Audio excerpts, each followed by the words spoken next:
Waiting for Godot by Samuel Beckett. Act 1. A country road. A tree. Evening. Estragon, sitting on a low mound, is trying to take off his boot. He pulls at it with both hands, panting. He gives up, exhausted, rests, tries again, as before. Enter Vladimir.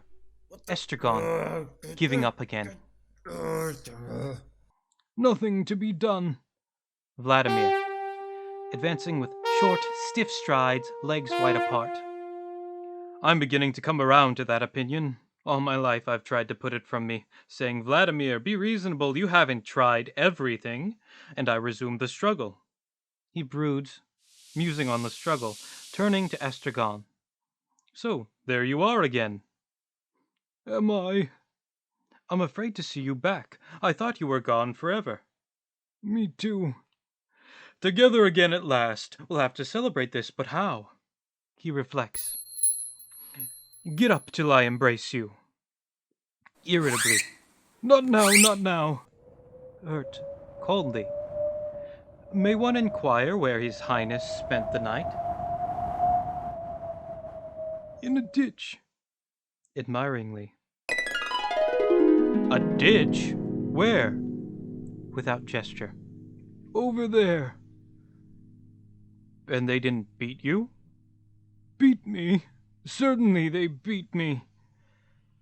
The same lot as usual? The same? I don't know. When I think of it, all these years, but for me, where would you be decisively? You'd be nothing more than a little heap of bones at that present minute, no doubt about it. And what of it? Gloomily. It's too much for one man. Pause. Cheerfully. On the other hand, what's the good of losing heart now? That's what I say. We could have thought of it a million years ago, in the 90s. Oh, stop blathering and help me off this bloody thing.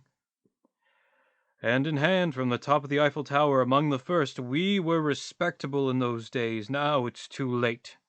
They wouldn't even let us up. Estragon tears at his boot. What are you doing? Taking off my boot. Did that never happen to you? Boots must be taken off every day. I'm tired telling you that. Why don't you listen to me? Feebly. Help me. It hurts? Angrily. Hurts? He wants to know if it hurts. Angrily. No one ever suffers but you. I don't count. I'd like to hear what you'd say if you had what I have. It hurts? Angrily. Hurts? He wants to know if it hurts. Pointing. You might button it all the same. Stooping. True. He buttons his fly. Never neglect the little things of life. What do you expect? You always wait for the last moment. Musingly. The last moment. He meditates. Hope deferred maketh the something sick. Who said that? Why don't you help me? Sometimes I feel it coming all the same, then I go all queer. He takes off his hat, peers inside it, feels about inside it, shakes it, puts it on again. How shall I say? Relieved and at the same time. He searches for the word. Appalled. With emphasis. Appalled. He takes his hat off again, peers inside it. Funny. He knocks on the crown as though to dislodge a foreign body, peers into it again, puts it on again. Nothing to be done. Estragon, with a supreme effort, succeeds in pulling off his boot. He peers inside it, feels about inside it, turns it upside down, shakes it. looks on the ground to see if anything has fallen out, finds nothing, feels inside it again, staring slightly before him. Well? Nothing. Show. There's nothing to show. Try and put it on again. Examining his foot. I'll air it out for a bit. There's a man all over for you, blaming it on his boots, the faults of his feet. He takes off his hat again, peers inside it, feels about inside it, knocks on the crown, blows into it, puts it on again. This is getting alarming. Silence. Vladimir deep in thought. Estragon pulling at his toes. One of the thieves was saved. Pause. It's a reasonable percentage. Pause. Go. What? Suppose we repented. Repented what? Oh. He reflects. We wouldn't have to go into the details. Our being born? Vladimir breaks into a hearty laugh, which he immediately stifles. His hand present to his pubis, his face contorted. One daren't even laugh any more. Dreadful privation. Merely a smile. He smiles suddenly, from ear to ear, keeps smiling, ceases as suddenly. It's not the same thing, nothing to be done. Pause. Go. Irritably. What is it? Did you ever read the Bible?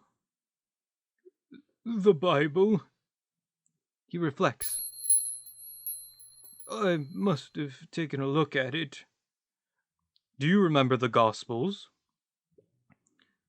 I remember the maps of the Holy Land. Colored they were, very pretty. The Dead Sea was a pale blue. The very look of it made me thirsty. That's where we'll go, I used to say. That's where we'll go for our honeymoon. We'll swim. We'll be happy. You should have been a poet. I was. Gestures towards his rags. Isn't that obvious? Silence. Where was I?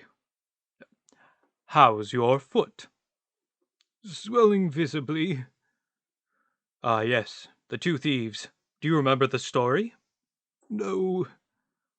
Shall I tell it to you? No. It'll pass the time. Pause. Two thieves, crucified at the same time as our Savior, one. What? Our Savior, two thieves. One is supposed to have been saved, and the other...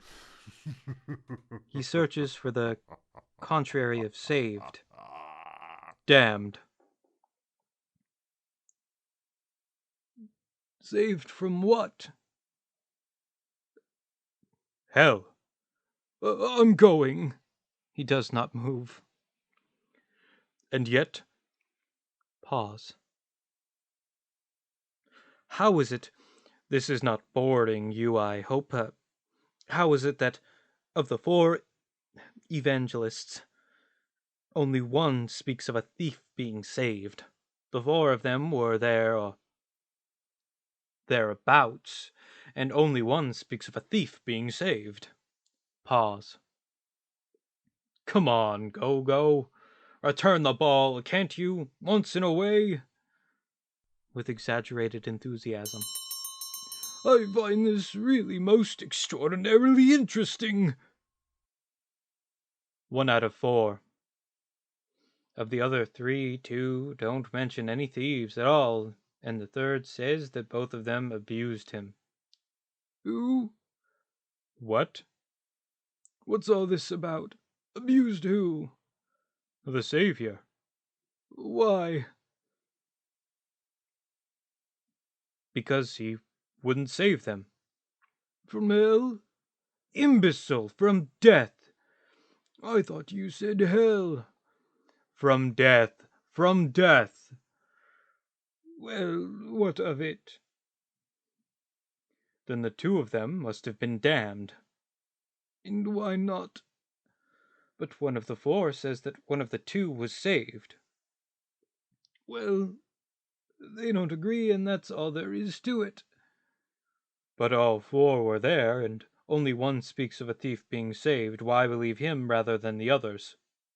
Who believes him? Everybody. It's the only version they know.